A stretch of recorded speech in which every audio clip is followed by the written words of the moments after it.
अनुप्रासः, वर्ण साम्यम अनुप्रासः। कहा वर्णों की साम्यता, साम्यता मतलब समानता, वर्णों की समानता आवृत्ति का नाम ही अनुप्रास है। वर्णों की समानता वर्ण साम्यम अनुप्रासः, वर्ण की जहाँ पर समानता हो, साम्यता हो, उसी को अनुप्रास का अलंकार कहते हैं। कहा कि देखिए वर्ण दो तरह के होते हैं, एक स्वर दूसरे व्यंजन। तो दोनों वर्णों की समानता को अनुप्रास कहेंगे कि एक स्वर को कहेंगे कि व्यंजन वर्णों की समानता किन को कहेंगे? तो यहाँ लिखा कि स्वर वै असादृश्ये भी व्यंजन सदृशत्वम वर्ण साम्यत्वम। कहा कि देखिए स्वरों के भेद होने पर भी, स्वर वै असादृश्य, स्वरों के स्वर वर्णों का भेद होने पर भी केवल व्यंजन वर्णों की समानता ही यहाँ पर, वर्णों की समानता ही यहाँ पर अभिप्रेत है। समझ रहे हो नहीं? व्यंजन वर्णों की समानता ही यहाँ पर ग्राह्य है। स्वर में भेद हो तो कोई बात नहीं, लेकिन व्यंजन वर्णों की समानता ही ग्राह्य है। तो ऐसे जो क्या नाम से व्यंजन वर्णों की सदृशता जहाँ पर होती है उसको वर्ण साम्य, ऐसे वर्ण साम्य को अनुप्रास अलंकार कहते हैं। कहा रसाद्यनुगतः प्रकृष्टो न्यासो अनुप्रासः। कहा कि रसादि अनुगमः, रसादि के अनुकूल वर्णों को प्रकृष्ट सन्निवेश, प्रकृष्ट सन्निवेश का मतलब अनुगत प्रकृष्टस्य न्यासः, मतलब किस वर्णों को किसके साथ कैसे रखना है, इस प्रकार का जो न्यास है, मतलब तत्तद पदों को तत्तद वर्णों को यहाँ पर सुनियोजित ढंग से रखना, यही जो है न्यास है। तो ऐसे जो अनुगतः प्रकृष्टस्य न्यासः अनुप्रासः। तो कहा कि वह जो है वह जो क्या नाम से अनुप्रास अलंकार है वो दो तरह का हो, एक छेकगत एक वृत्तिगत। ठीक है? तो कहा कि छेकगत क्या है? छेक कहते हैं चतुर व्यक्ति को, छेक कहते हैं चतुर व्यक्ति को। छेका विदग्धा, विदग्धा चतुरा। वृत्ति नियत वर्णगतो रस विषयो व्यापारः। वृत्ति क्या है? वृत्ति क्या है? तो कहा कि अच्छा ठीक है, वृत्ति नियत वर्णगत, नियत माने निश्चित वर्णगत में जो रस विषय, ऐसे वर्ण की साम्यता हो जहाँ रस की विषयता भी हो। ये नहीं कि नीरस वर्णों को रख दिए तो अनुप्रास हो गया। रस विषयक जो व्यापार है उसी को वृत्ति अनुप्रास कहते हैं। कहा कि इन तयो स्वरूपम, दोनों के स्वरूप का क्या, दोनों को स्वरूप माने लक्षण के स्वरूप को हम कह रहे हैं। छेकानुप्रास किसे कहते हैं? कहा कि सो अनेक अनेकस्य सकित पूर्व, अनेकस्य माने अनेकस्य व्यंजनस्य सकित एक बारम सादृश्यम छेकानुप्रास है।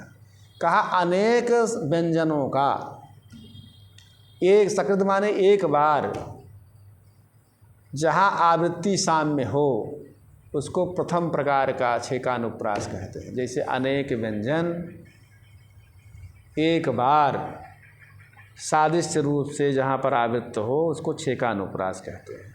समझ रहे हो?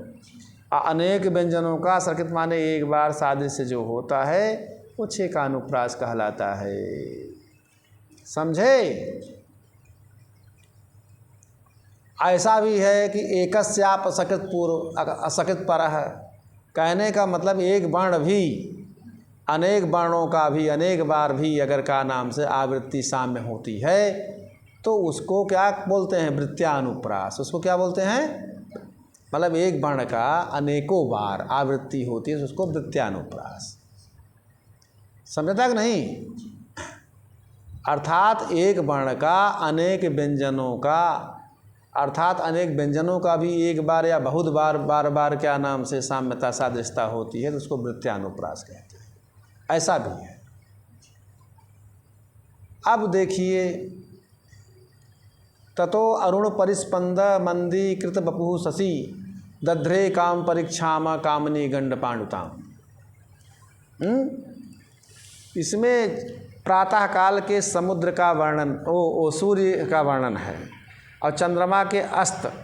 तो जब सूर्योदय होता है चंद्रास्त होता है। कहा कि ततो अरुण परिस्पंद मंदीकृत बपुः शशि। प्रातःकाल के समय अरुण माने सूर्य के जो सारथी अरुण हैं, उनके गतिशील होने पर, अर्थात उनके उदय होने पर क्या होता है, मंदीकृत बपुः शशि। शशि माने चंद्रमा। तो मलिन स्वरूप वाला जो चंद्रमा है, मंद कृत बपुः माने, बपुः माने कांति या शरीर, जिसके शरीर की कांति जो है क्या होती है, मलिन हो गई हो। ऐसे कामनी दध्रे काम परीक्षाम कामनी गंड पांडुताम। काम के उपभोग से दुर्बल कामिनी के कपोल स्थल ये होता है, कपोल स्थल के समान सफ़ेद हो गया, समान सफ़ेद हो गया। तो यहाँ पर जो है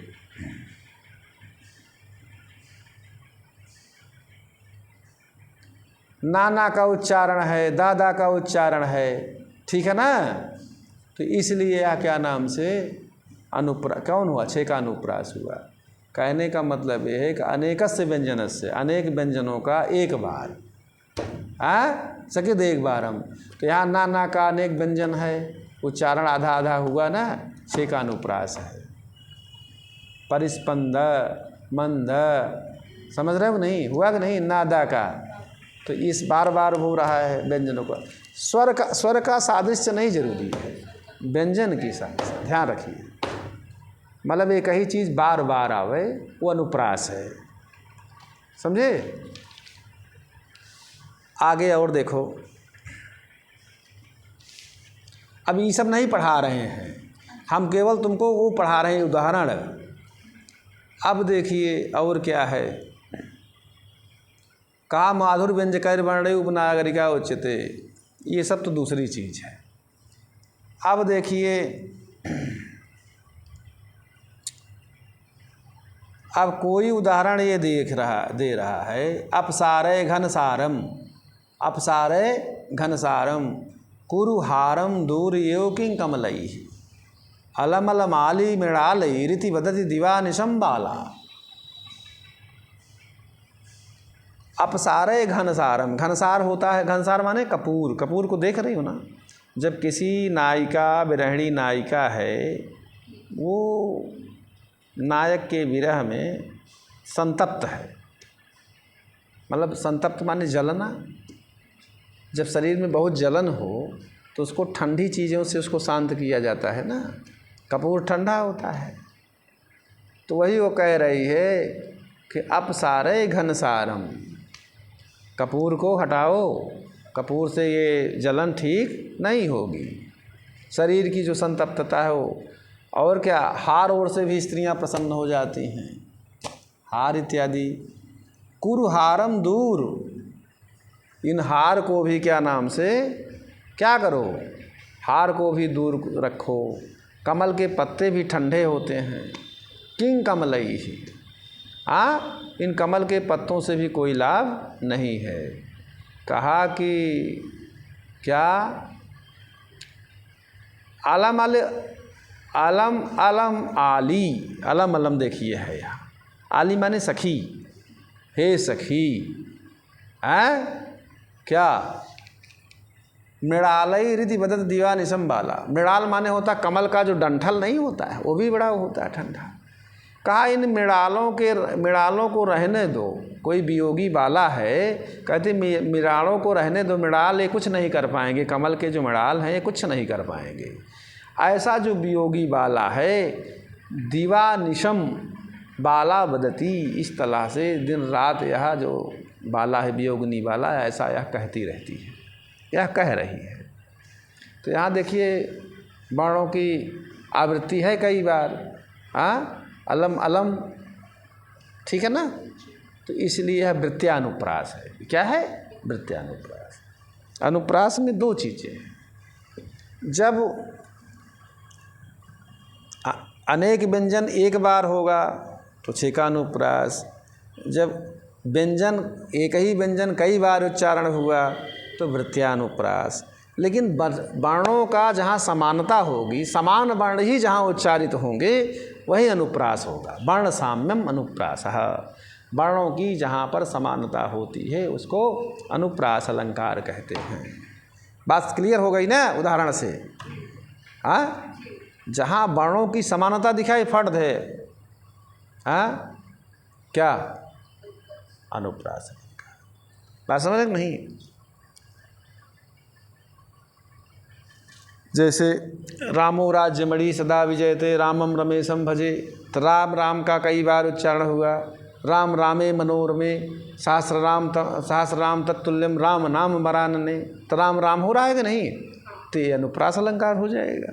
राम राम कई बार आया, एक ही वर्ण कई बार आवे, एक ही शब्द वर्ण, तो वो अनुप्रास अलंकार। क्लियर? अब आगे क्या है बताओ? और पढ़ाई देख बस।